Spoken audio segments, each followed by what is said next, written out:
What's up, my good friends? So, I am here for you with my first kind of yearly wrap up that I'm going to be making. It's the 29th, and I'm hoping to have this up by the end of the night. The reason I haven't made many more of these videos is because I just now reached my reading goal of 100 books. So, I did it. I'm pretty proud of that. Um, but these are going to be the 8 worst books I read this year. And of all the 100 books I read, I would say these are the only ones that are actually not good. Like the pretty much any other book had redeeming qualities to it, and one of these does has a lot of redeeming qualities, which I will talk about, but a lot of these are just bad. So the first one I'm going to talk about is We Are the Brennans. Now, I know this one's very popular on BookTube. This was my July Book of the Month book. It's a family drama about a family of Irish immigrants, it's really not very original. It's the whole prodigal child comes back after something goes wrong. And I am very fascinated with family dramas and with relationships inside families between family members. And this was just a terrible family. It was full of awful people. Um, And that's not always a bad thing. But the bad thing about We Are the Brennans is that, yes, it was full of cheats, liars, literal terrorists. One of the characters had connections to the IRA, and adulterers, and people drinking while pregnant, and just terrible things. They weren't likable adulterers and terrorists. Like, characters don't have to be good people to be likable. Like, look at Walter White. He's a terrible person, but we root for him. All but one of these characters I just downright hated. They had no redeeming qualities, only one did. And there was this really half-assed kind of murder mystery thrown in there that was really easily solved. So this is a very, very low 2 star. It was redeemed. The writing is so solid and the dialogue is really, really snappy. Like, amazing dialogue in this, and that's what saves this.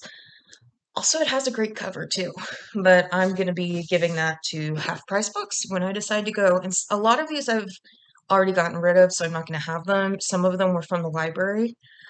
Um, Actually, only one of these was from the library. The rest I've gotten rid of. All right, so the 7th worst book I read in 2021 is, yeah, Where the Red Fern Grows. I read this for my Try Not to Cry challenge. Um, which I haven't finished yet. I still have 2 books I need to read for that. I hated this. I read it when I was in school, in 8th grade, actually, which is kind of ridiculous. That's like 2nd grade reading level. But, it's supposed to be a sad story about dying animals, but it was more of a story about animal cruelty and how it glorified poverty. I just did not like it.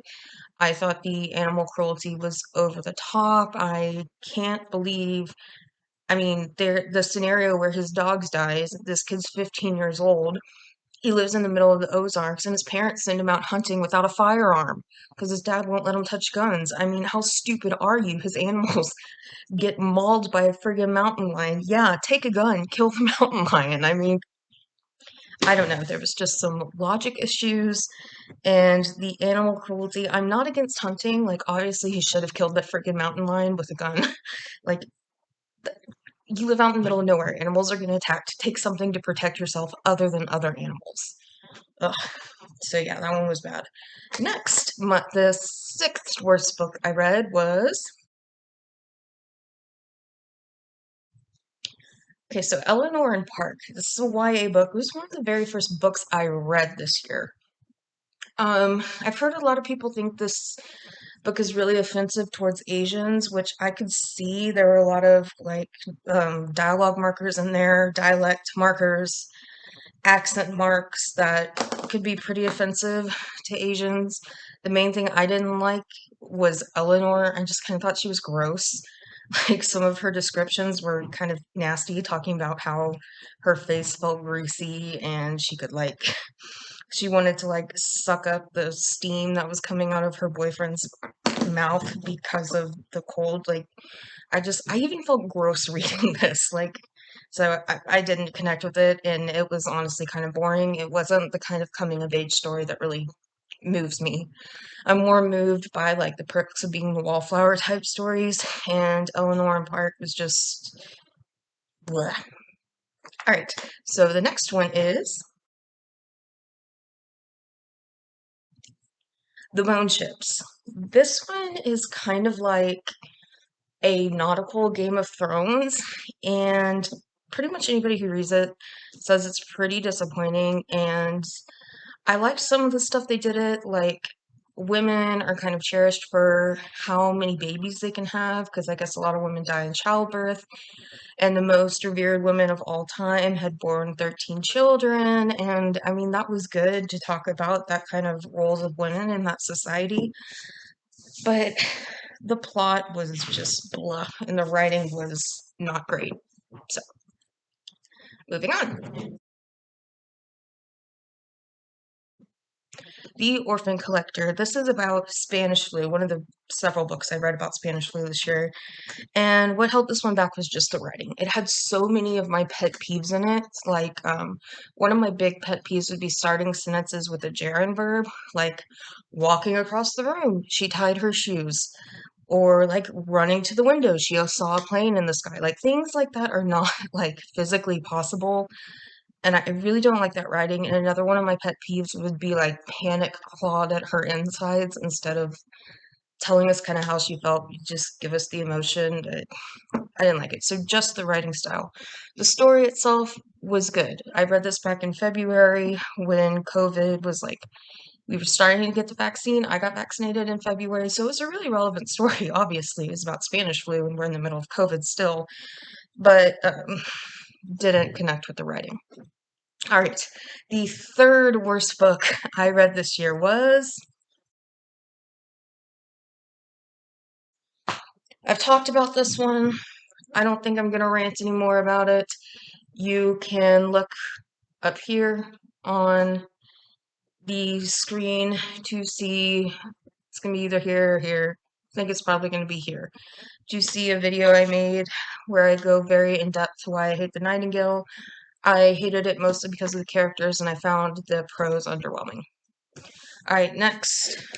The second worst book I read this year, The Holiday Swap.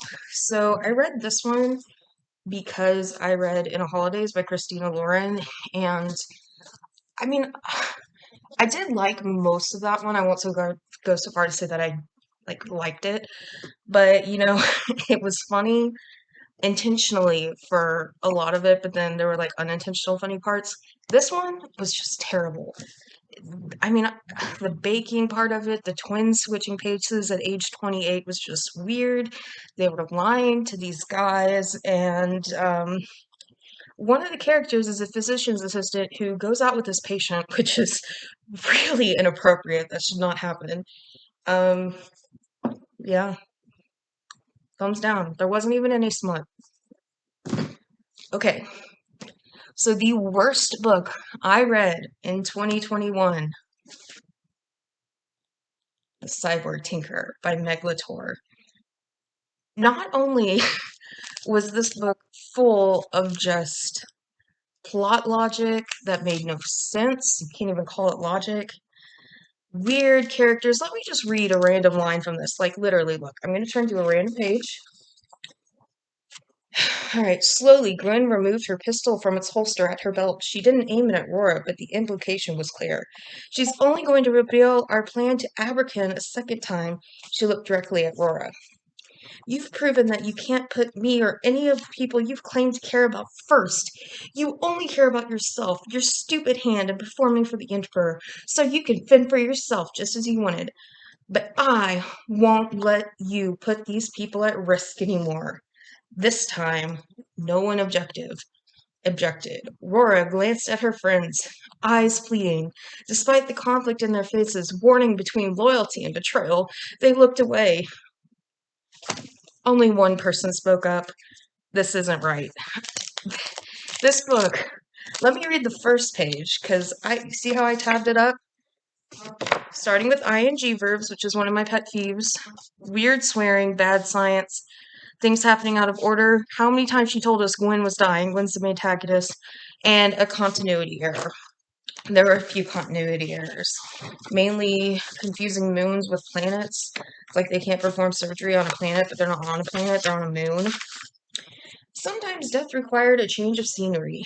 Gwendolyn Grimm marched up the warped wooden steps of the crusty tulip. As she shouldered her pack, a single thought formed in her mind. Good fucking riddance. She wouldn't miss being the ship tinkerer on this creaking bucket of soured engines and deflated tits for sails.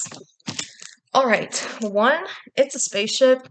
There's no wind in space, so no need for sails. And two, why do you need sails if you have engines? Not only is this the most ridiculously paced and plotted books I've ever read, it is one of the weirdest books I've ever read. And not even in a good way. Like, it wasn't entertaining. Parts of it were kind of funny, but not in the way the author intended. And as far as I know, the author's been shamed off the internet because of this. She was a author tuber who like gave advice and would charge you money for her advice, and then she wrote this piece of shit. I have a vlog about it. You can watch it. I'll put it up there. But yeah, the worst book I read this year was The Cyborg Thinker. It has no redeeming qualities, and the fact that it was written by an author tuber is absolutely inexcusable. It's inexcusable that anything this terrible would be sold. People would pay for this crap. It's not acceptable to have this poor of quality control in an item people are paying for. That's it. That's really all I have to say. I know a lot of people like these negative videos. Out of all 100 books I read this year, these are really the only 8 that I did not like, especially The Nightingale, The Holiday Swap, and The Cyborg Tinkerer. Those are just bad. So, that's it for me. Keep writing, keep reading, keep writing, keep loving words, and I will see you next time. Bye.